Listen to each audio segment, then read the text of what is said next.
We're now going to move to the second track of the day, in which we're called Building Resilience, building an economy and nation that can surf the waves. My favorite emoji is the surfer, and I think that means you got to stay flexible, nimble, look what's coming next, how do you catch the wave?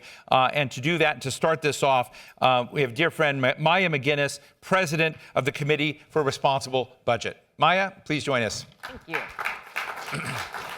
Hello, Steve. Thank you so much. I have been here all morning. What have you been doing? I've missed all morning. I was having breakfast next door. Okay, great. Well, it's very good to see you. Maya and I were colleagues for many years at the New America Foundation, and she has been, and diva is a very complimentary term in my world, but she's been the diva of responsible budgets and kind of an anti-deficit hawk for a long time. And as we kind of think about, again, the equilibrium and all of the component factors in the U.S. economy as we're looking ahead, we're looking at a huge debt that's also part of this picture. And I would love to kind of get your sense of not just the old story that it's getting bigger and bigger and bigger, but what does it increasingly mean to the aspirations of this economy? Perfect. I will first say I don't know how many people here know how to surf. Your favorite emoji, but I took surfing lessons once because I thought, how cool would that be if I could be a surfer? Wow. It is really hard. Never got up, so I am not sure I'm able to. You surf? I've surfed a couple times, and I did get up. Interesting. I got up just enough to know that I've done it. Yeah, you can say you've done it. What's that? You can say that you've done it. Yeah, I did. You can't say that. Okay, so the part that I did here, I was thinking, gosh, fiscal policy, which is something I started worrying about when deficits were about $200 billion a year compared to $2 trillion a year that they are now, has changed sort of. Yeah, I mean, it is true since you began on this, you have failed. Massive deterioration of the fiscal health of the country. Yeah. I have a board meeting later today. Perhaps I will show them my tenure charted against the debt, and it's not a pretty picture. But here's what we never would know the counterfactual. What we like to say to motivate ourselves at the office is, it would have been worse, would have been worse. So, but the reason that one worried about fiscal policy a long time ago was economic issues crowd out the fact that during a crisis you didn't know when you'd be able to borrow, growing interest payments, but interest rates stayed low for a very long time. And so there was sort of a question of maybe we don't need to worry about it, maybe we can borrow so much. That's not the case, it's not sustainable, interest rates will go up. But I think when you listen to the discussion you've had today, there's a whole different reason for concern right now. So there's a long list of why you worry about deficits. It's economic, it's in case of emergency, it's generationally unfair. But it's also really about when you have big moments. And if there's ever been a big moment that we've been through, this is now. And the words that I kept thinking about listening was like, we are failing at long-term strategic thinking in this country. And our competitors, China certainly, are excellent at long-term strategic thinking. But to enable us to do the kinds of things that we need to be doing, the public investments that would augment or in some places lead private sector investment that we need in the AI race and other areas of competition and global competition, you have to have the resources, much like we've had big moments of, highways, whatever the big moments of investment are. This is one right now where you need the public sector to be able to accommodate and lead on that. But you also need the public sector to be able to help with the transitions. And one thing that we're all hearing about quite a bit, of course, is what this will do to job dislocations. We don't know. We're only in the data seeing that it's really having an effect on the youngest people entering the job market. But if I were betting, I would say that will grow, at least during a transition period. You want the federal government to have the resources to enable this huge disruption that's going to happen in a way that has retraining, that has safety net programs that allow for the periods of disruption. And yet, we have borrowed to the tune of where we now have debt as a share of GDP at 100%, 3 years away from being the record level we've ever had in this country, so that we're deeply constrained. And what we would want to be able to say is, we need to do something on energy. We need to do something on updating the social contract and thinking about economic nimbleness. And yet we're deeply constrained with a situation where the single fastest growing part of the federal budget are interest payments on the debt. So it's a frustrating moment for those of us who are deeply concerned about the fiscal picture. So I hate to say this, but what do you do about it? Yeah. Well, I get up every day and think about that, and clearly, as you pointed out, thank you very much. Just turn it another way. I'm going to interrupt you. Succeed. Is what bothers me, because I'm looking at my friend Jim and other folks that are in this. The Pentagon has its budgets and everything that are out there, but the thing that really, and this is where I'm aligned with President Trump to some degree, the costs of the wars. One of which I think was justified with Afghanistan, et cetera, but the Afghanistan, when you look at trillions of dollars that went out the window, and this is one of the complaints of a lot of the MAGA Republicans and Marjorie Taylor Greene and other people is saying, hey, we spent all this money on others abroad that brought very little net add back to the U.S. in their view and perhaps my view.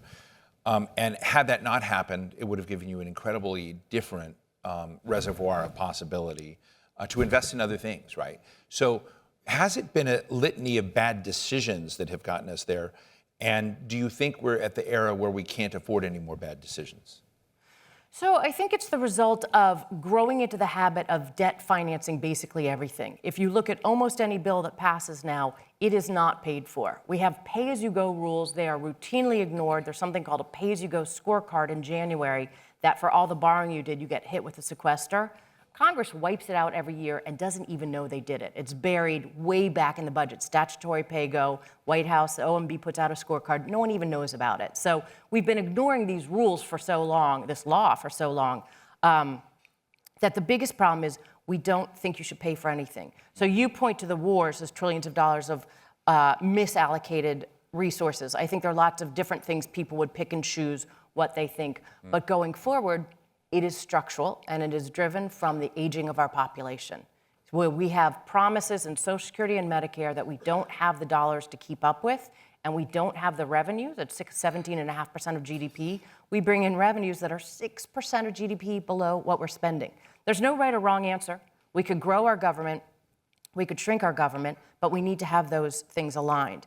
But I think the biggest problem is that we don't, on a regular basis, pay for whatever we do. We just added $4.1 trillion to the national debt over 10 years from the tax cuts that we had. The big fight over whether and how to open the government was, should we increase ACA subsidies by $350 billion, which not one person said, oh, we should pay for that, right? That was also debt financed. The big problem is that we debt finance everything, meaning when something should be paid for today, we've pushed that in the future, making it more difficult to borrow for real needs you might need to borrow. And second, that it's easier to make promises in the future. So we have promised that when you and I start to get Social Security, our benefits will be much higher than those that came before us. We never paid in enough to the system to support that, but we'll still be getting that because it was an easy promise to make about the future. It's cultural. And sorry, you asked me what to do about it. The problem is, we know how to fix this policy-wise. It's super easy. There's many, many choices, but there's Social Security, there's health care, there's defense, though I would say defense is 2.9% of GDP and headed down to 2.4%, when historically, in recent times, it's been close to 5%. So it's already probably lower than I think it may well be going forward. We'll see. And there's revenues, and there's discretionary spending, which is a much smaller, it's shrinking, not growing as a part of the budget. We know how to fix those things. You can go on our website and play around with our debt fixer, because again, there's no right answer. Tell them your website. Committee for a Responsible Federal Budget. I know it's the hardest name to remember or say. CF. Nope. Oh. See, it's so easy. When your acronym is CRFBA. Oh, CRFB. CRFB. Okay, CRFB.org. But you can play around with those. But it goes back. It's not going to be the policy's not the problem. The politics are the problem. People win by promising to do things without paying for it. Right. People are punished for working in a bipartisan way, which has to happen to enable us to have cover to do this.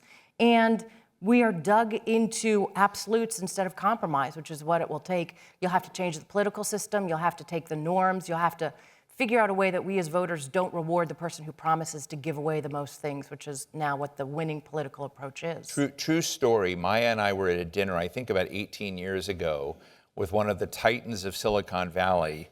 And the topic of the dinner that night was how we could use technology to end death. And, kind of end death. And somebody in the room, and I won't say it was Maya, but said, wow, that's going to be really bad for entitlements.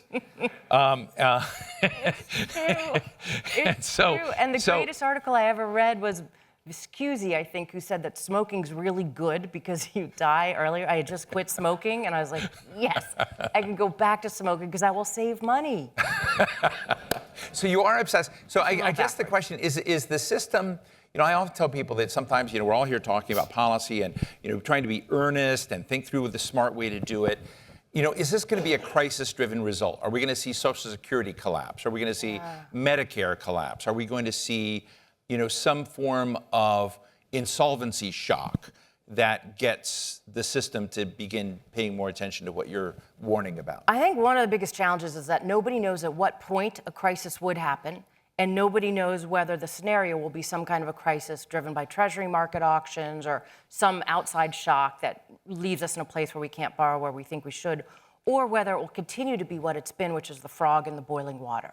Nobody quite knows, nobody sees the effect, but it is affecting us. It's already slowing our economic growth. It's already meaning that we can't make the investments preventively that we should be thinking about. Nobody knows, but I think what we've seen is that Congress only acts from action-forcing moments. We are in a crisis-driven legislative agenda situation. That's dangerous. And what I think is a really bad signal, and this should never happen, but I have had multiple members of Congress who say, oh, it's going to take a crisis. And I'm sort of left scratching. So they want the crisis. Well, it's not even that they want it. It's like, well, you know how we would stop the crisis? You would fix the problem. And yet they're kind of resolved, like, well, it's going to take a crisis. That's not your job. Your job is to avert the, like, my frustration is getting deeper and deeper as people understand the issue but aren't willing to do the kinds of things we know, like raising the retirement age, since we are living 20 years longer than when Social Security began, something we should think about. Revenues at the level they're at are way too low to cover the spending at the level we want. These are not rocket science things to understand. They're structural. But you will have members who say, we can't do that. And so when your leadership is unwilling to, and it's hard to imagine like the newest Ross Perot putting this back on the agenda, I think the crisis scenario is far more likely. But in some ways, I think even more troubling is the just continue to limp along and not see how it's leading to a crumbling underpinning of our fiscal foundation, which is where we currently are. One of our speakers here today, I'm going to be having a chat with him later, is Richard Vague, and he wrote a book called The Paradox of Debt. And in The Paradox of Debt, he found something I found really interesting, is that as debt has grown, national debt has grown, so has national household savings. So national household savings has grown much, much bigger than debt. So in a way, households have become richer, but it's the top 1% of those households that have become immensely wealthy. And so do we have a problem of self-dealing in the economy, where that growing debt is actually enhancing, the situation of the wealthiest on the upper end? And so you do have a power problem in that this behavior is really, enhancing and feathering the nest of the most powerful and richest people in society. Yeah, it's so interesting because they're clearly intertwined. I wouldn't claim to know where the causality is, what's leading to what, but we're having a growing debt and we're having a huge growing income inequality and concentration of wealth. It is, I think, from a political economy perspective, making it more difficult to fix things. So we know that the situation where you have income inequality can already be a slowdown in economic growth. And we're never going to grow our way out of this problem, but we're also not going to fix it when growth is too low, so you want to have higher growth. But when you start to look at I think with the wealth concentration, what we have now is a moment where capitalism and democracy are too intertwined. Capitalism is supposed to be independent of our political system. Capitalism, we don't need equal outcomes. Democracy, we need one person, one vote. But we have so much political power that is now concentrated with the economic power. It's clearly dangerous. And second thing, we have a different relationship from the very wealthy and nation states where we have seen, and we've seen this in other countries, if you start to try to tax it a different way, the mobility of people means that leaving the country is easier, leaving the city, if it's New York City, leaving London, leaving all sorts of places, so that this will not be able to be the kind of part of the solution it would have been before. The one other thing that's different is outside of the government, you kind of shift where your borrowing and your saving is. Within the government, this is intergenerational. So my dad, who usually likes to protest anytime I say we need to fix Social Security, because he's like, I paid into it. Now, my dad is going to live to be 120, and he's already gotten out more than he put into it. But it is a generational shift where younger people are doing much, much worse in terms of the fiscal situation that they're inheriting, and they're also now inheriting a much riskier situation. So when we borrow, it's not just shifting within our cohorts, it's pushing into the future, and I think that's really dangerous given all of the risks that younger people are definitely inheriting, both geopolitical, climate, all sorts of the unknown things, and so little fiscal flexibility in the budget. You want to hang out with us a little bit longer? I probably You guys will. want Maya to hang out with us? You want her to go? Oh. Okay, she can stay. So, Maya, why don't you just sit right over here? I'm going to welcome somebody else to come up and join us. Okay. And, I'm going to mix my metaphor.